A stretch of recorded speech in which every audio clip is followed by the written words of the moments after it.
मैं Mukesh Kumar class 10th के science के सभी स्टूडेंट्स का अपने इस YouTube channel Mukesh chemistry lectures पर वेलकम करता हूं। बच्चों, आज के इस लेक्चर में मैं आपको क्लास 10th की साइंस में जो फिजिक्स के चैप्टर्स हैं उनमें से फिजिक्स का चैप्टर नंबर 3 जिसका नाम है विद्युत का प्रभाव, इसे पढ़ाना स्टार्ट कर रहा हूं।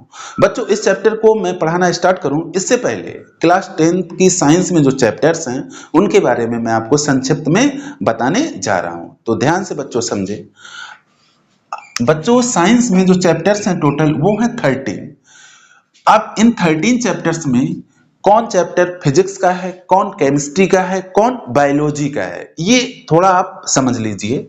देखिए बच्चों, जो आपको यूपी बोर्ड ने सिलेबस में जो चैप्टर निर्धारित किए हैं उनमें से पहला चैप्टर है रासायनिक अपक्रियाएं एवं समीकरण है, दूसरा है अम्ल क्षारक एवं लवण, और तीसरा है धातु एवं अधातु, और चौथा है कार्बनिक यौगिक। बच्चों, ये जो चारों चैप्टर हैं, ये जो चारों चैप्टर हैं ये केमिस्ट्री के चैप्टर हैं, ये केमिस्ट्री के अंतर्गत आते हैं। अब इसके बाद बच्चों चैप्टर नंबर 5 जैव प्रक्रम, नियंत्रण एवं समन्वय, प्रजनन, आनुवंशिकता, ये जो चैप्टर हैं ये चैप्टर आपके बच्चों बायोलॉजी के हैं, बायोलॉजी के। इसके बाद बच्चों चैप्टर नंबर 9, 10, 11, 12 प्रकाश, परावर्तन तथा अपवर्तन, मानव नेत्र तथा रंग बिरंगा संसार, विद्युत का प्रभाव और विद्युत धारा का चुंबकीय प्रभाव, ये चैप्टर जो है बच्चों ये फिजिक्स के चैप्टर हैं, ये फिजिक्स के चैप्टर हैं। अब बच्चों एक चैप्टर बचता है, चैप्टर नंबर 13, जिसका नाम है हमारा पर्यावरण। ये पर्यावरण के अंतर्गत आता है, यानी कि एनवायरनमेंट के अंतर्गत आता है, पर्यावरण एनवायरनमेंट के अंतर्गत आता है। अब बच्चों कहां से कितना यूपी बोर्ड के साइंस के पेपर में क्वेश्चंस पूछे जाते हैं, कितने मार्क्स के क्वेश्चन पूछे जाते हैं, इसको समझ लीजिए। बच्चों ये जो 4 चैप्टर हैं केमिस्ट्री के, इनसे टोटल आता है 20 मार्क्स का। कितना आता है? 20 नंबरों का आता है। अब इसके बाद ये जो बायोलॉजी है या ये जो पर्यावरण है, इन दोनों से मिला करके जो क्वेश्चन पूछे जाते हैं वो पूछे जाते हैं बच्चों 25 मार्क्स के, यानी कि 25 अंकों के प्रश्न पूछे जाते हैं इन 4 चैप्टर और ये हमारा पर्यावरण से मिला करके। इसके बाद बच्चों आता है फिजिक्स। फिजिक्स से बच्चों क्वेश्चन जो पूछे जाते हैं इससे भी 25 मार्क्स के क्वेश्चन पूछे जाते हैं। तो अब बच्चों बात समझिए, 20 मार्क्स की हो गई आपकी केमिस्ट्री, 25 की हो गई बायोलॉजी और 25 की हो गई फिजिक्स, तो टोटल हो गया 70 मार्क्स। तो 70 मार्क्स का क्वेश्चन पेपर आता है बोर्ड एग्जाम में। इसमें से बच्चों 2 तरह के क्वेश्चन आते हैं। पहले तरह के क्वेश्चन होते हैं एमसीक्यू। एमसीक्यू क्वेश्चन आते हैं जो आपको ओएमआर सीट पर करने होते हैं, ये टोटल होते हैं 20 मार्क्स के, यानी कि 20 अंकों के होते हैं। और इसके बाद क्वेश्चन आते हैं वर्णनात्मक, यानी कि डिस्क्रिप्टिव, वर्णनात्मक क्वेश्चन आते हैं और ये होते हैं बच्चों 50 मार्क्स के, यानी कि 50 अंकों के प्रश्न होते हैं। और ये 50 अंकों के प्रश्न बच्चों 3 भागों में बटे होते हैं, section A, section B and section C. Section A में बच्चों होती है फिजिक्स और इसमें क्वेश्चन होते हैं फिजिक्स के 18 अंकों के। सेक्शन बी में केमिस्ट्री होती है और इसमें टोटल क्वेश्चन होते हैं 14 अंकों के। सेक्शन सी में बायोलॉजी होती है और इसमें क्वेश्चन होते हैं 18 अंकों के। अब आप समझ गए होंगे 18, 14 और 18 टोटल 50 अंकों के। इनके ये वर्णनात्मक क्वेश्चन होते हैं, इनके आंसर आपको कॉपी में राइट डाउन करने होते हैं और ये मल्टीपल चॉइस क्वेश्चन होते हैं, यानी कि बहुविकल्पी प्रश्न होते हैं। और इनके लिए आपको एक ओएमआर सीट मिलती है जिसमें आपको क्वेश्चन नंबर के आगे उसका जो ऑप्शन करेक्ट है उसका सर्किल आपको ब्लैक करना होता है। तो बच्चों अब इन 20 मार्क्स के क्वेश्चनों में किस पार्ट से कितने क्वेश्चन आते हैं इसको समझिए। इसमें 7 क्वेश्चन आते हैं बच्चों फिजिक्स के, 6 क्वेश्चन आते हैं केमिस्ट्री के और 7 क्वेश्चन आते हैं बायोलॉजी के, यानी कि 7 6 13, 13 7 20। इस तरह से इसमें 20 क्वेश्चन आते हैं, पर क्वेश्चन 1 मार्क्स का होता है, जिसको OMR सीट पर आपको करना होता है। तो ये बच्चों बात रही संक्षिप्त में आपके सिलेबस की, और इससे कितने अंक के क्वेश्चन निर्धारित हैं बोर्ड एग्जाम में जो आपका क्वेश्चन पेपर आएगा उसके बारे में। अब बच्चों मैं आपको आज इस लेक्चर में आपको पढ़ाने जा रहा हूं चैप्टर नंबर 11, यानी कि ये फिजिक्स का है चैप्टर नंबर 3, जिसका नाम है विद्युत का प्रभाव। ओवरऑल है ये चैप्टर नंबर 11।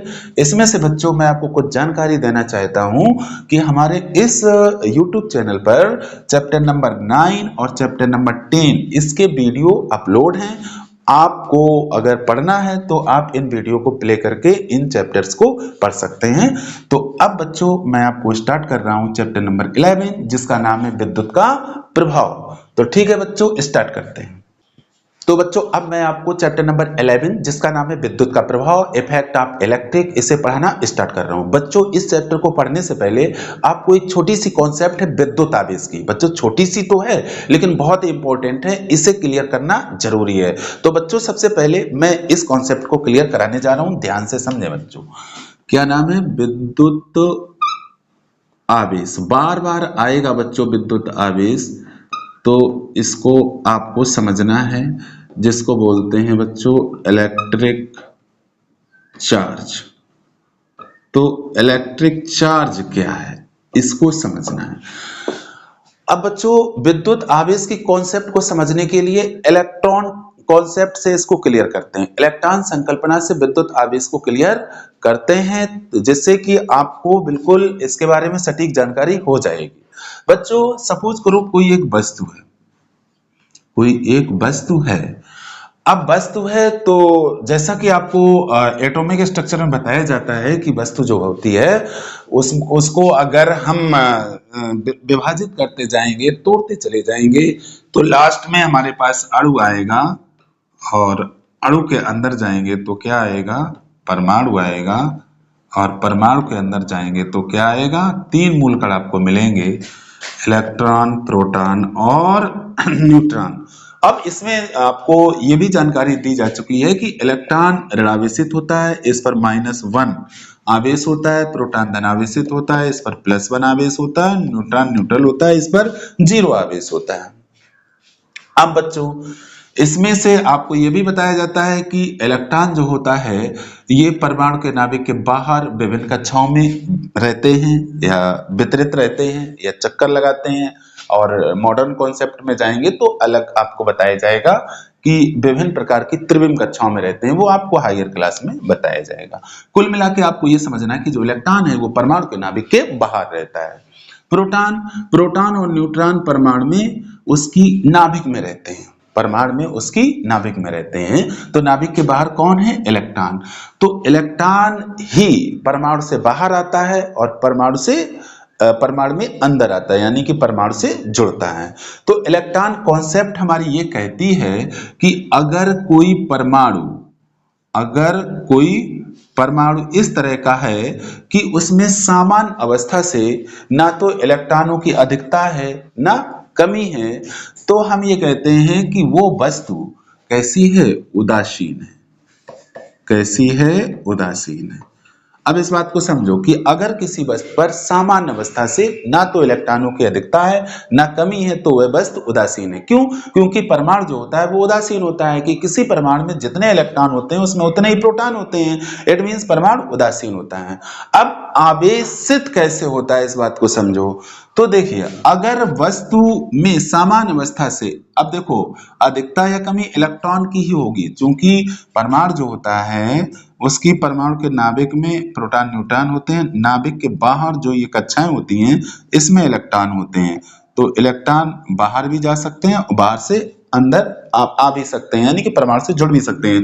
तो इलेक्ट्रॉनों का क्या होता है? मूवमेंट होता है। अगर इलेक्ट्रॉन परमाणु से बाहर जा रहा है तो भी परमाणु में इलेक्ट्रॉनों की क्या हो जाएगी, इलेक्ट्रॉनों का डिसबैलेंस हो जाएगा कि जितने प्रोटॉन होंगे उतने ही इलेक्ट्रॉन नहीं रह पाएंगे, और अगर बाहर से इलेक्ट्रॉन आकर परमाणु से जुड़े तो परमाणु में उतने ही इलेक्ट्रॉन नहीं रह पाएंगे जितने की प्रोटॉन है।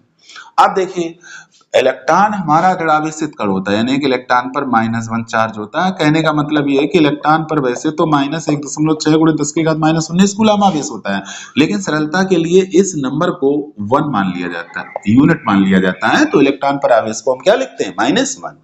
तो देखिए, इलेक्ट्रॉन अगर निकल गए परमाणु से, यानी कि अगर परमाणु में इलेक्ट्रॉनों की कमी हो गई, तो इसका मतलब है कि वहां उस परमाणु में प्रोटॉनों की अब हो गई अधिकता, यानी कि परमाणु पर जो पॉजिटिव चार्ज है वो बढ़ जाएगा। कहने का मतलब है कि अगर परमाणु से इलेक्ट्रॉन बाहर निकल गए, परमाणु में इलेक्ट्रॉनों की कमी हो गई, तो परमाणु हो जाता है धनावेशित। क्यों?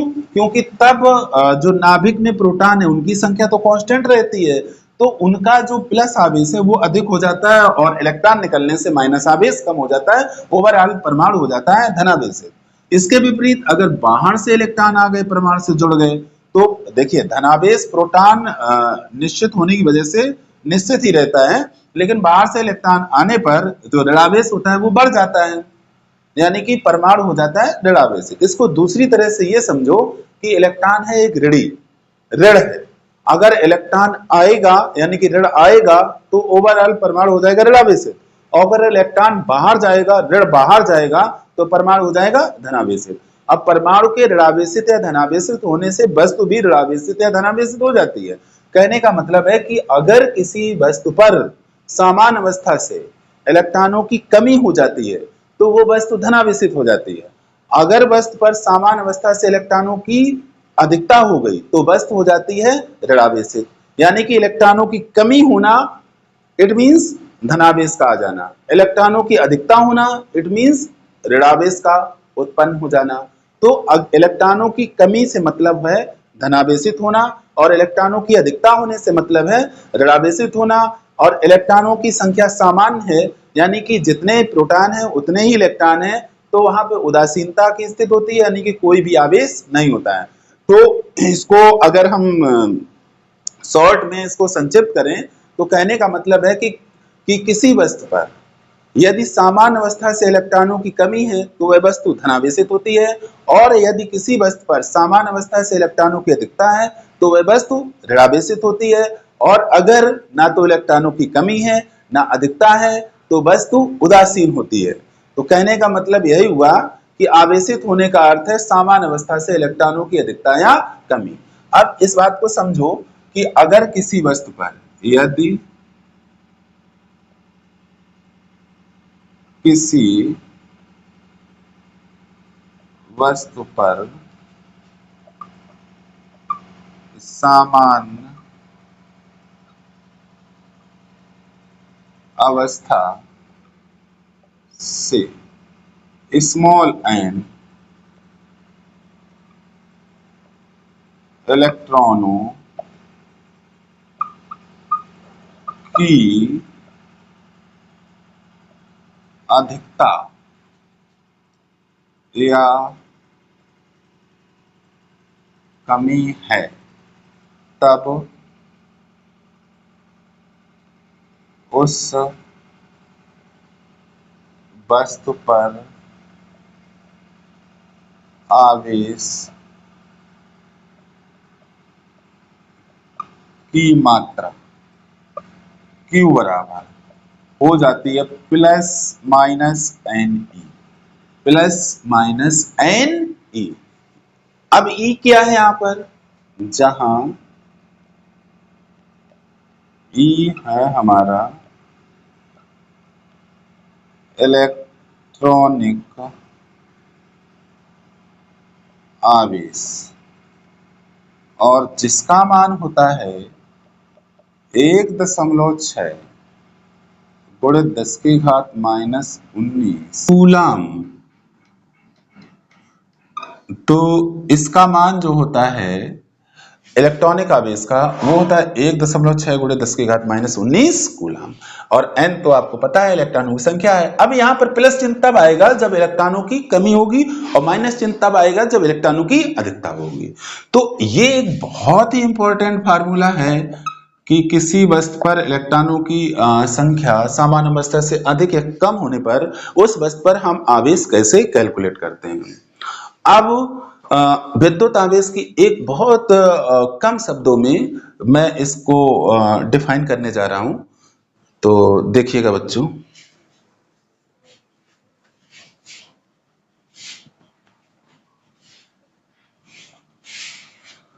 तो यहां पर हम राइट डाउन करेंगे किसी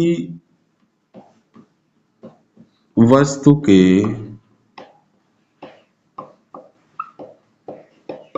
आवेशित होने का अर्थ है,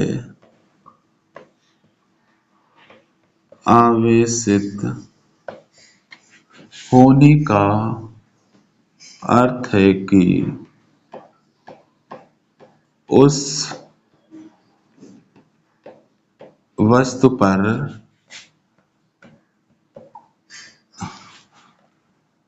सामान्य अवस्था से या तो इलेक्ट्रॉनों की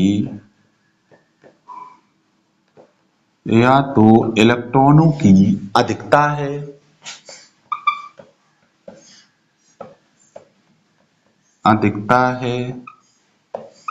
या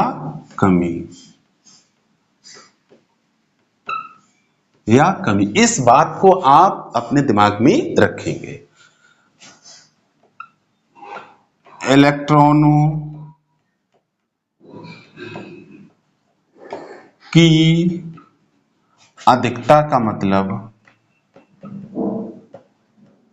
इलेक्ट्रॉनों की अधिकता का मतलब क्या होगा बच्चों? ऋण आवेशित होना, ऋण आवेशित होना। और इलेक्ट्रॉनों की कमी का मतलब है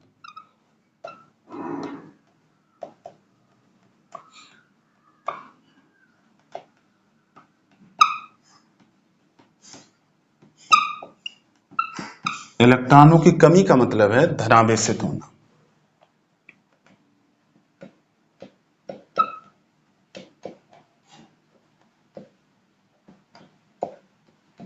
तो ठीक है बच्चों, विद्युत आवेश क्या है और इसको कैसे कैलकुलेट करते हैं और कब धनावेश होता है, कब ऋणावेश होता है, अब मैं समझता हूं कि ये आपको क्लियर हो गया होगा। बच्चों इसको लिखना चाहें तो इसका स्क्रीनशॉट लें। इसके बाद मैं विद्युत धारा को डिफाइन करने जा रहा हूं। अब आते हैं बच्चों विद्युत धारा पे, इलेक्ट्रिक करंट पर, कि विद्युत धारा क्या होती है। जैसा कि बच्चों अभी मैंने आपको विद्युत आवेश के बारे में विस्तार से बताया, तो बच्चों विद्युत आवेश के प्रवाह की जो दर होती है उसी को विद्युत धारा कहते हैं। यानी कि विद्युत आवेश की प्रवाह की दर ही विद्युत धारा कहलाती है। अगर बच्चों मैं कोई एक चालक लूं, क्या लूं? चालक। ये एक चालक है, ये क्या है? चालक है। चालक तार भी हो सकता है, ठीक। ये चालक है, ये इसका परिच्छेद है। जैसे मैं ये मार्कर लिए हूं तो इस मार्कर का ये क्या है? परिच्छेद है, जो कि आपको दिख रहा होगा, ये वृत्ताकार है। इसी तरह से ये चालक तार है, इसका परिच्छेद होता है बच्चों वृत्ताकार। कैसा होता है? वृत्ताकार। अगर मैं यहाँ पे कोई एक पॉइंट कंसीडर करूं, जैसे मैंने मान लिया ये पॉइंट ए है, तो यहाँ पर इसका परिच्छेद होगा। यहाँ पर क्या होगा? इसका परिच्छेद होगा, इस तरह का वृत्ताकार परिच्छेद होगा यहाँ पर। तो अब अगर हमें चालक के किसी पॉइंट पर विद्युत धारा को डिफाइन करना है तो उस पॉइंट पर चालक के परिच्छेद से गुजरने वाले विद्युत आवेश के पदों में इसको हम डिफाइन करते हैं। किस तरह से? अब प्रवाह की दर यहां पर आई है। दर मीन्स होता है टाइम, समय। तो चालक के परिच्छेद से टी समय में, चालक के परिच्छेद से, जो भी परिच्छेद, जिस परिच्छेद पर हमें विद्युत धारा कैलकुलेट करनी है, जैसे मान लो हमने पॉइंट ए पर हमें विद्युत धारा कैलकुलेट करनी है, तो पॉइंट ए पर चालक के परिच्छेद से टी समय में जो विद्युत आवेश प्रवाहित होगा, उसी विद्युत आवेश को हम पॉइंट ए यानी कि चालक के पॉइंट ए से गुजरने वाली विद्युत धारा आई कहेंगे। यानी कि दर, अब यहां पर देखो, अगर चालक पॉइंट ए पर जो चालक का परिच्छेद है, उस परिच्छेद से टी समय में क्यू आवेश प्रवाहित हो रहा है, तो इसकी दर हो जाएगी क्यू अपॉन टी। आवेश के प्रवाहित होने की दर क्या हो जाएगी? Q upon T. यानी कि एकांक समय में प्रवाहित होने वाले आवेश को ही हम आवेश के प्रवाह की दर कहते हैं। तो टी समय में बच्चों अगर क्यू आवेश प्रवाहित हो रहा है, तो यानी कि एकांक समय में, अब अगर इसको सेकंड में हम कैलकुलेट करें तो एक सेकंड में क्या हो जाएगा? Q upon T. और इसी को हम विद्युत धारा I के पदों में डिफाइन करते हैं। कहने का मतलब है कि यदि किसी चालक के परिच्छेद से T समय में Q आवेश प्रवाहित होता है, तो चालक में प्रवाहित धारा I बराबर Q अपॉन टी। I बराबर Q अपॉन टी। ये इसका बच्चों है फार्मूला, किसका? विद्युत धारा का। तो यदि किसी चालक के परिच्छेद से टी समय में क्यू आवेश प्रवाहित होता है, तो चालक में प्रवाहित धारा हो जाती है क्यू अपॉन टी। अब बच्चों आपको बताया गया था कि विद्युत धारा एक मूल राशि है। जैसा कि आपको पता है मूल राशियां 7 होती हैं। कौन कौन? लंबाई, द्रव्यमान, समय, ताप, विद्युत धारा, ज्योति तीव्रता और पदार्थ की मात्रा। तो वैसे ही विद्युत धारा एक मूल राशि है और जिसका मात्रक एम्पियर होता है। अब इसका एक मात्रक इस फार्मूले से भी आ जाता है, I equal to Q upon T. अगर इस फार्मूले को कंसीडर करें तो I का मात्रक बराबर Q का मात्रक बटे T का मात्रक। Q आवेश होता है, आपको पता है आवेश का मात्रक कूलाम होता है, और T समय होता है, समय का मात्रक सेकंड। तो यहां से I का मात्रक निकल के आता है कूलाम प्रति सेकंड। इट मींस 1 एम्पियर बराबर 1 कूलाम प्रति सेकंड। तो ये बच्चों विद्युत धारा है। अब इसके बाद मैं आपको एम्पियर की डेफिनेशन यहां से आपको डिफाइन कराने जा रहा हूं। वैसे भी आप देख लीजिए, ये जो रिजल्ट निकल के आया है 1 एम्पियर बराबर 1 कूलाम बटे सेकंड। ये रिजल्ट ये कहता है कि यदि किसी चालक के परिच्छेद से 1 सेकंड में 1 कूलाम आवेश प्रवाहित हो, तो उस चालक में प्रवाहित होने वाली धारा 1 एम्पियर होती है। चाहो तो इसको मैं यहां पे राइट डाउन किए दे रहा हूं।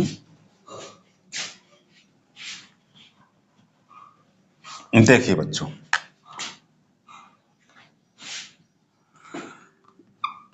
एम्पियर की परिभाषा, यदि किसी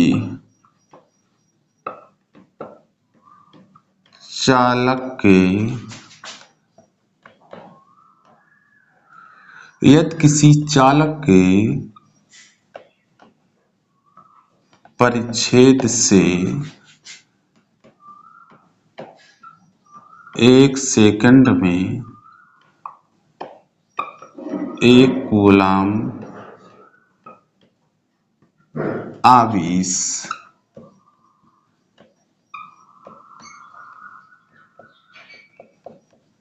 प्रवाहित होता है,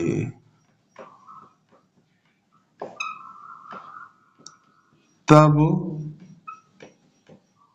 उस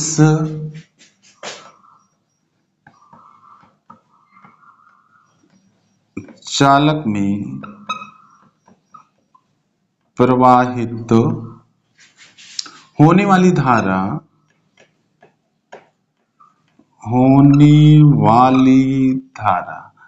बच्चों विद्युत धारा को हम धारा भी बोलेंगे बीच बीच में। यहां पे धारा का मतलब है विद्युत धारा। प्रवाहित होने वाली धारा 1 एम्पियर होती है। तो ये बच्चों हो गई आपकी एम्पियर की डेफिनेशन। ये हो गई आपकी एम्पियर की डेफिनेशन। अब बच्चों आती है विद्युत धारा की डायरेक्शन, दिशा क्या होती है। तो बच्चों विद्युत धारा की दिशा होती है धनावेश के प्रवाहित होने की दिशा। इट मींस इलेक्ट्रॉनों के प्रवाहित होने की विपरीत दिशा। मतलब जिस दिशा में इलेक्ट्रॉन प्रवाहित होते हैं उसके ठीक अपोजिट विद्युत धारा की डायरेक्शन होती है। देखिए दिशा अगर हम देखें विद्युत धारा की दिशा की बात करें तो विद्युत धारा की दिशा बराबर विद्युत धारा की दिशा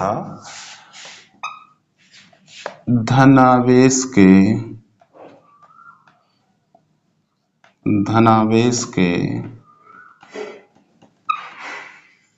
प्रवाहित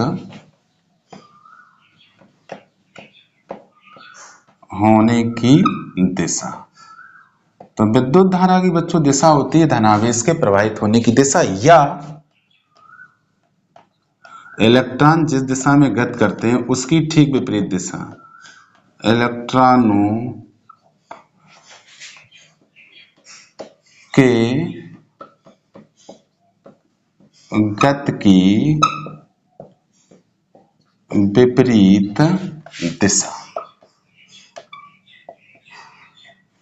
ठीक है बच्चों, तो ये विद्युत धारा के बारे में मैंने आपको विस्तार से समझाया। अब बच्चों आप इसका स्क्रीनशॉट लेके अपनी कॉपी में नोट कर लें।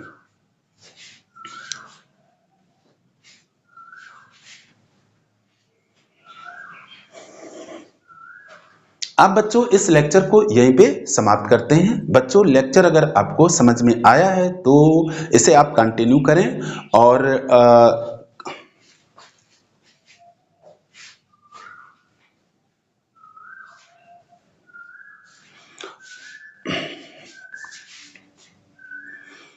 तो आप बच्चों इस लेक्चर को यहीं पे समाप्त करते हैं। Thank you so much.